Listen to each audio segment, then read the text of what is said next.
Hello everyone, my name is Carl Schenzer, and today I will be giving you a presentation, or rather an introduction to supply chain management. What is supply chain management? Really, supply chain management covers such a broad spectrum of topics, but the formal definition of it is the active management of supply chain activities to maximize customer value and achieve a sustainable competitive advantage. Why is it important? For businesses, it's very important to maintain efficiency and competitive advantage over their competitors. What this means is trying to look at all facets of their business process to try and improve it. This includes cost efficiency, whether their procedures are cost effective, whether they're losing their money, distribution networks, the distribution takes, the quality of it, how much goods you're losing to damage or theft. All of these things are taken into account. This, along with global integration, this is basically becoming one of the biggest things now. Supply chain management. The more and more companies expand, more they have global ties, and this means that they're able to function and work in partnership with people around the world to make their business better, as well as their partners' business better. The different forms, I'm going to focus on the main three. So you have manufacturing, supply chain, distribution, and service.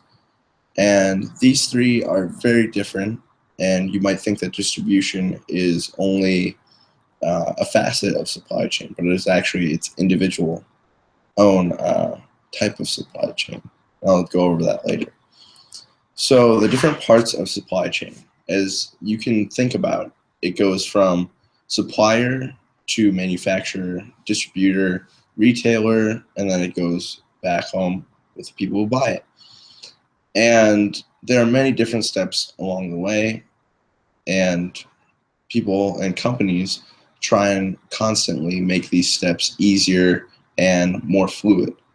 For product distribution, this means having better truck drivers who have lots of training in moving lots of product very quickly. Product manufacturing, this includes inventing new technologies, working to be on the cutting edge of manufacturing so that you will be both cost effective and a very high quality producer.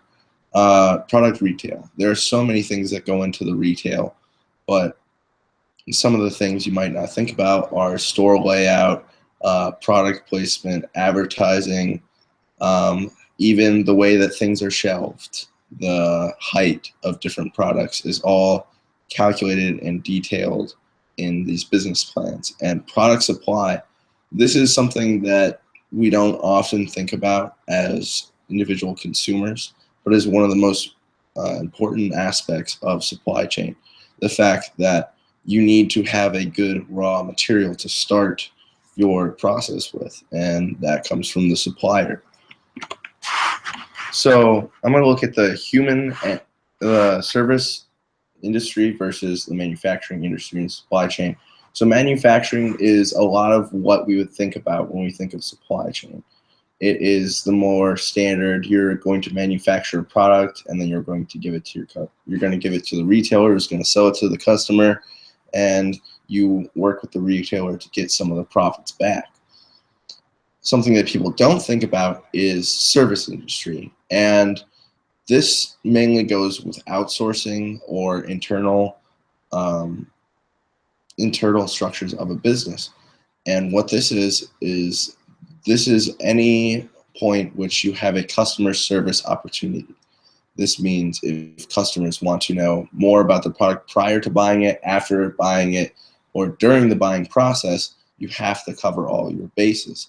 And what's really important with this is human capital. Having people with people skills who are good at communicating, they know their roles, they know their product, and they're able to convey this to the customer in a way that the customer is happy with. And this is one of the most overlooked conventional supply chain management, but one of the most important things when you really come back and think about how supply chain management can get better. Supply chain management history. The modern way we think of supply chain management was incepted by Keith Oliver in 1980. Basically coined the term of supply chain management. Many times before that and many years before that, there were people trying to perfect the supply chain process. In 1910, it was Frederick Douglass that was originally one of the first mechanical engineers or supply chain engineers to try and make the process more efficient. And then coming back to the modern times, you have the integration era. And basically, this came in the 1980s and 1990s with the beginning of the internet. And it basically tried to combine all the different departments in under one broad scope, essentially making your company much more efficient by bringing all the branches together to work with one another instead of working individually towards individual goals. They work together towards a collective goal, and this becomes much more efficient than the individualist and single department-wide approach to things. So keeping with that, you have groups and departments which will specialize in certain things. And just because they're specializing in, let's say, a manufacturing of a drive system for a car, department or factory, that all they do is make this drive system for the car. And they're still working with the company to try and make the best product that they can. But what you get, the advantage of specialization, is having these groups that know and have the skills which are needed to make the best product possible, instead of giving all these jobs to one factory and having them not understand all of the different aspects and be good at all the different aspects of manufacturing. This goes as well as distribution, service. All of these are looking, or firms are trying to be more and more specialized and get higher skill from different types of people. And something that is a huge part of supply chain management nowadays is outsourcing and globalization.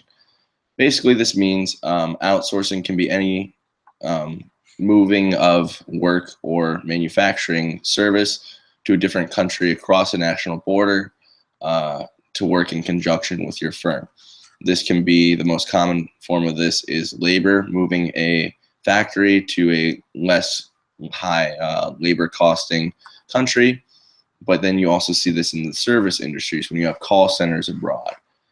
And this is something that people don't really think about when they think about supply chain management. It is still very essential to the supply chain. Common database programs you'll see are SAP and then Oracle. Oracle and SAP are both relational database. With supply chain management, like I said, there are many, many different parts of it, many different aspects and data incoming. And in order to be able to make sense of all this data and find where you need to improve or what can be improved or what's losing you money, you need programs to process these. And this is where SAP and Oracle come into play. Is they're large relational database programs which are commonly used by supply chain companies to attempt to sift and sort through all this massive amounts of data that the companies are receiving and make sense of it and use it to improve their company. The future of supply chain management.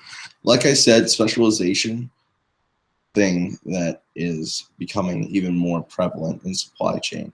And the future of this is microsegmentation, which means identifying individual actions and individual parts of the supply chain to a very, very small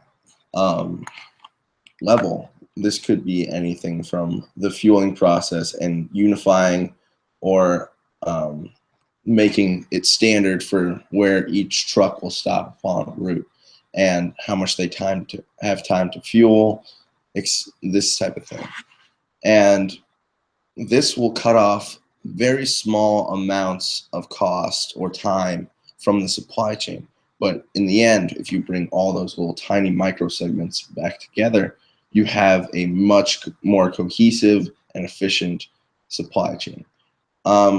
Something else that's becoming the forefront of supply chain is, while there are programs which offer supply chain management, there is a desire for supply chain specific certifications. This would be like a CPA or a finance certification.